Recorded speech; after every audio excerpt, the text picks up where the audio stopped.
Welcome to Muse Monday, a conversation series with emerging artists and recent graduates about making it, mastery, and being a multi-hyphenate in the entertainment industry today.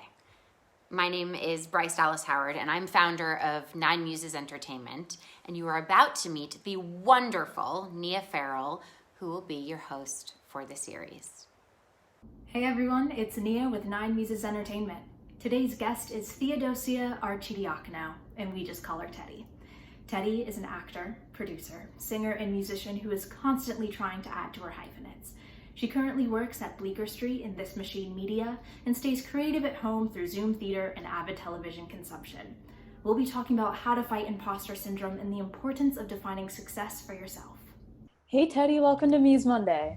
Hi Nia, thank you so much for having me. Yeah, of course. We spent the past few weeks on Muse Monday talking about mastery, making it, being a multi-hyphenate, and a lot of it has been kind of this confident, like, let's go get it attitude.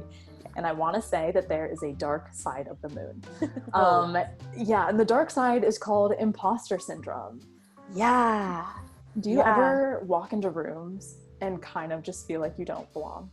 Oh, on a daily basis. I mean, not now. Now I'm in my apartment with my roommate and this is my space. But if I'm at work, absolutely all the time. And, you know, work, rehearsals, kind of any room I'm walking in and feeling like I don't know if I'm supposed to be here. Yeah.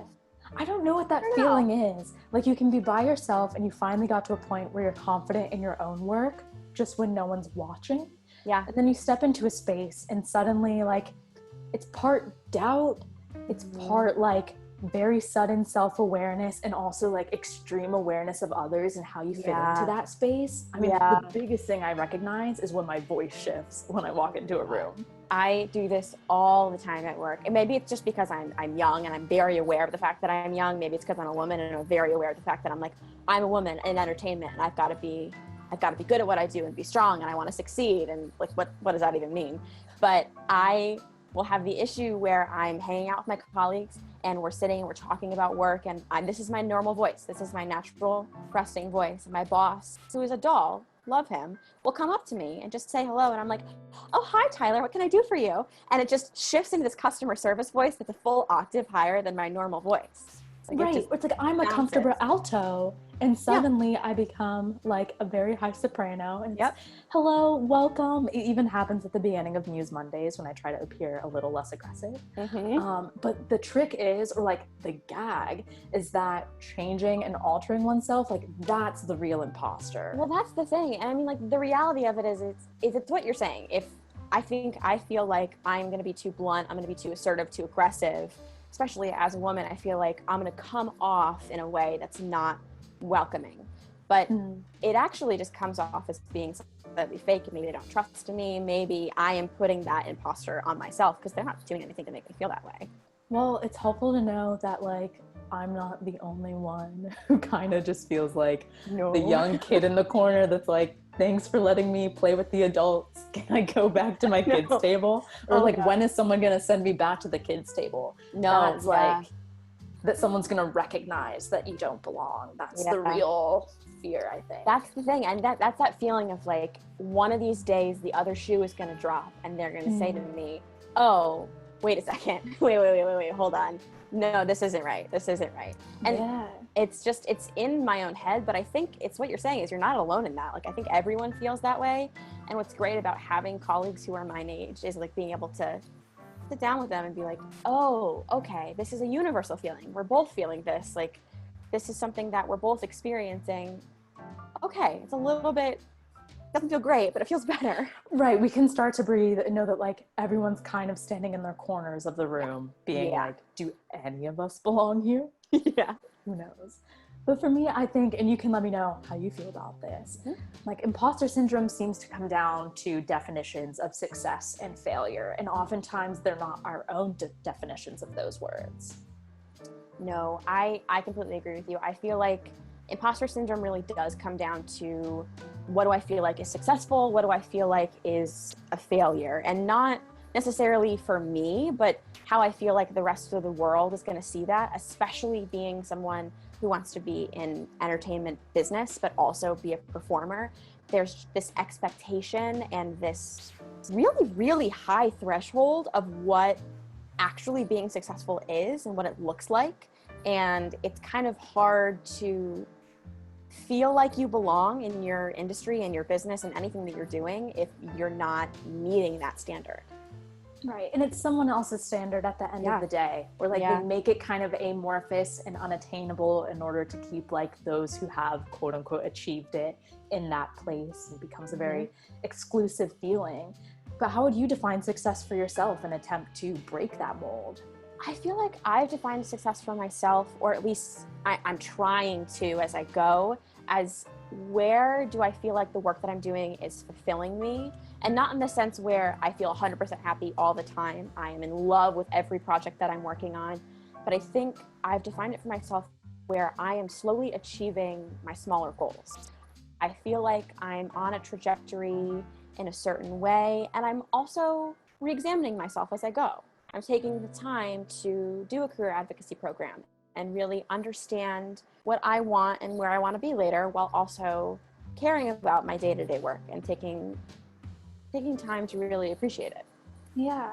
I mean, that sounds like success is more of a constant check-in, more of a journey versus like, okay, when I'm able to cross off these things on a list, it's great to have goals, but that is not necessarily like completion isn't necessarily success. Right. Yeah, that's the thing. And I mean, I know, we joke that when we go back to our 5-year high school reunion, we want to be able to say like, this is what I did. Like, look at this title next to me and this is what I've done. Don't worry, I'm doing it. But in the reality, it's about how I feel and about what I'm doing, because long term, hitting those benchmarks is great, but hitting that benchmark is not going to remind me that I did it, like remind me that I'm successful. And it's not all about like, I want to be on Broadway, I want to get an Academy Award. Like, that's not the benchmarks that we should be setting for ourselves. Yeah.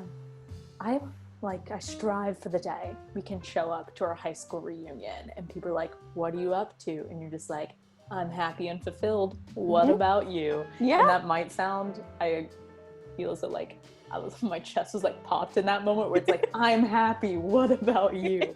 But it is very like, it's opening up the range of experiences that people can have, and understanding that like we're all just like trying to get to a place in which, like you said, like feeling fulfilled, knowing that like the work that you're doing matters to you and like matters to other people.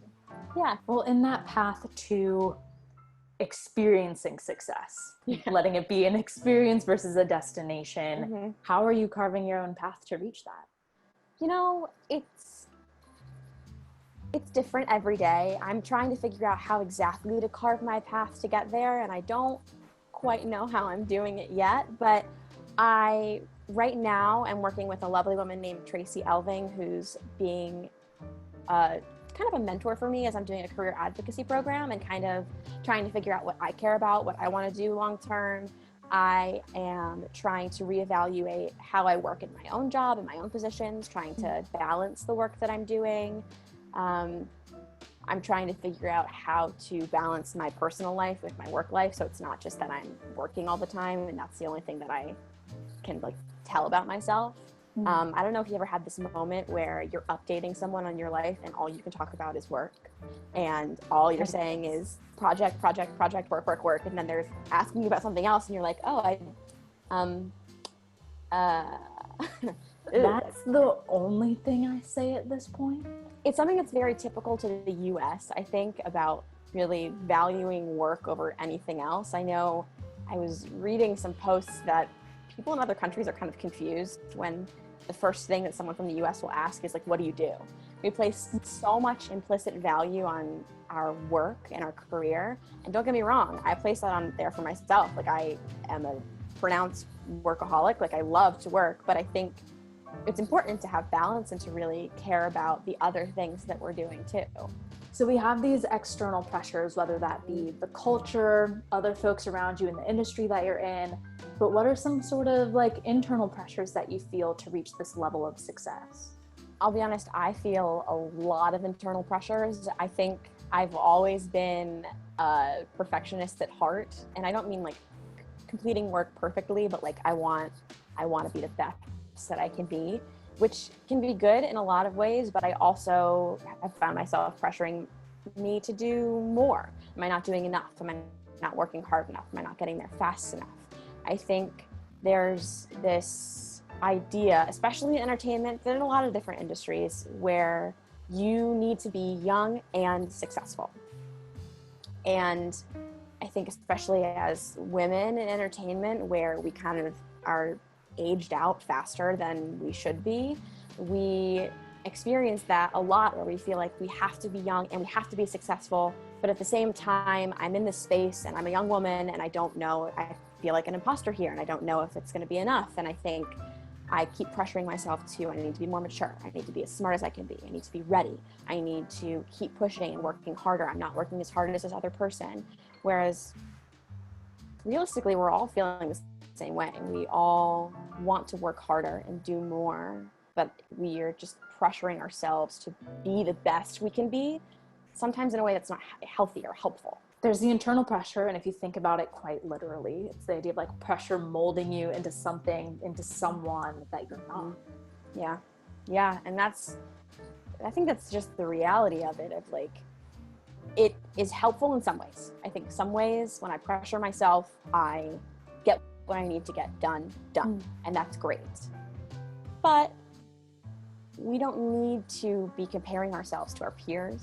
We don't need to be comparing ourselves to the track of our hero or our idol. They were 25 when they did this, and I haven't done that yet. Why haven't I done that yet? I don't think that's something that we need to stand for. I think something that they tell you in acting school all the time is when you go into the audition room, you're not trying to be somebody else. You need to be yourself, because they're not looking for somebody else. They're looking for you. And I think that's something that I'm attempting to bring to the rest of my career, that it's okay that I want to do something that's different and individual. It's not just I want to be the head of production one day, or I want to be an Academy Award winning actress. I want to perform and work in production, and I'm going to be able to do that because I'm me, and that's the career path that I'm carving out. So in the attempt to counter the external and sometimes the internal pressures, like how are you pushing against it? What questions are you asking yourself, and how are you making space for whatever you want your path to look like?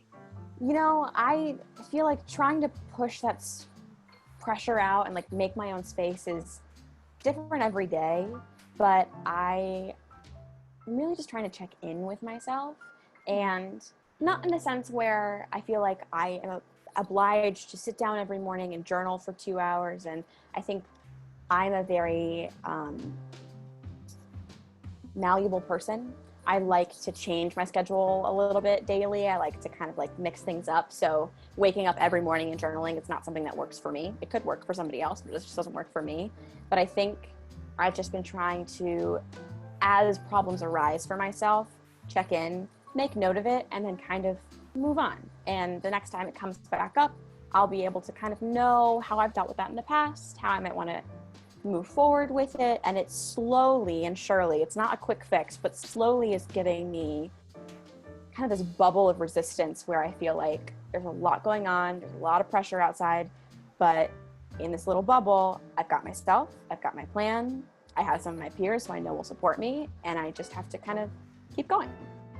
Yeah, kind of making tally marks for yourself where it's like, okay, in this space, I feel affirmed, ready to create. Yep. That's good to know. Hopefully I'll find it again. Yeah. And other spaces where it's like, okay, this didn't feel like I was able to be exactly me.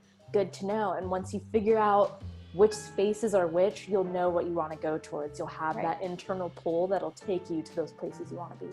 Right. And it really helps, I think, in your work and in your personal life too, of being able to be more self-aware and understand, oh, okay, this is not just, oh, this is a space that really made me anxious. This is a space that made me feel really good. But if you notice it more than once, you can kind of start to get to the why. Why is that making me feel this way? Or why did I make that choice? Or was that my gut reaction? Because then you can adjust and move forward and kind of change without it having to be, I want to drastically change myself. I'm not going to be a procrastinator anymore. Never again. It's more of kind of understanding, well, why am I feeling that pressure? Why do I want to put that off? And then kind of being able to mitigate it going forward. That's great. Do you have any recommendations for check-in questions that someone at really any stage could ask themselves? Yeah, absolutely. I think there are, right now at least, 4 that I kind of keep going back to. The first one is, what are my passions? I'm trying to think about not like work. This isn't, oh, okay, I go to work and I'm passionate about a spreadsheet or I prefer scheduling. It's not like that. It's, what do I really care about? I really care about cooking. I really care about travel. I really care about my family or my community. What are things that make me happy, make me tick, make me want to get up in the morning, that it doesn't matter if I'm getting paid because I care about it? The next question is, what are my values? This can be applied to work or to life in general, but kind of knowing about yourself. Am I more result-oriented or am I more process-oriented? Do I prefer teamwork or do I prefer kind of finding this independence in myself? And it's something you can see in your personal life, but it's also something that you'll see in your colleagues at work and your supervisors, and will help you learn more about not just the work you want to be doing, but where you want to work, who you want to work with. Because you also need to be not just, this is the title that I want, this is the job that I want, but this is the company that I feel like I can thrive with, that I feel like I can grow with, which is how you're going to grow your career. The next question that I ask myself is, when and where do I feel myself thriving? This is kind of what you were saying about like finding a space where you feel good and you feel yourself really succeeding. But I don't mean success in the sense that like, oh, I've checked this box, I've made this achievement. I mean, when I'm in this space, I feel like I'm doing good work and I'm making progress and I'm moving forward, or I feel happy or comfortable. Those are things that you really need to know about yourself as you kind of progress in your career. And the last one is, what do I want? This is something that I ask myself, and I have no idea. I don't know what I want. I am so indecisive. Exactly. It's not even funny. But by asking myself every once in a while, what do I want? Where do I want to be? It's kind of good because it doesn't make me afraid of my goals. I think I have this thing in my head where, I don't know if you've ever experienced this, it might just be me, but I am sometimes afraid of saying my goals and my dreams out loud because there's going to be someone, and this is going back to what we're saying about like everyone else setting up this ideal of success, but 10 years from now, someone's going to come back to me and say, wait, didn't you say you wanted to do this? You didn't get there, did you? Which no one will do that. That's not what it's about. Being able to say your dreams and your goals is the first step to getting there, and maybe you'll get somewhere and you'll hate it, and that's totally fine, and you'll move on, you'll grow. But if you're not willing to say it for yourself, you're just going to be kind of stuck, and it's going to be this little voice that doesn't leave you alone. Yeah, I think of wants kind of like emotions. Like if we really think about it, they're so fleeting. Yeah. And it's okay to follow it, see where it takes you. What do you unpack? What do you unlearn? And then it's okay for that to shift. Yeah. You can learn a lot about yourself from what you wanted at certain moments in your life, and trying to kind of like force it into one box isn't going to help you in the long run. No. And I think it's a great comparison too, because with emotions, if you just pack them down and don't pay attention to them, they're just going to eat away at you. And if you don't let yourself feel that desire and feel that want for something and let it play out, it might harm you in the future. Thank you so much for sharing these questions. I encourage everyone to get out their journals right now and start asking themselves about passions and values and spaces in which they feel affirmed, because that, like you said, will lead you to what you want and where you want to be. Thank you so much for joining us on this Muse Monday. I hope you have a great rest of your day. Thank you. You too. And you can follow Teddy in the comments below. We'll see you next Monday. Bye.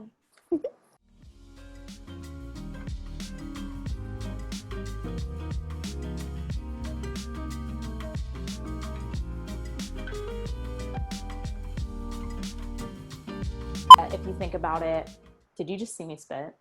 No. Okay. I'm like, I want to re-record just in case. No, do it. I didn't see it, but like do it anyway. Fantastic, because that was embarrassing.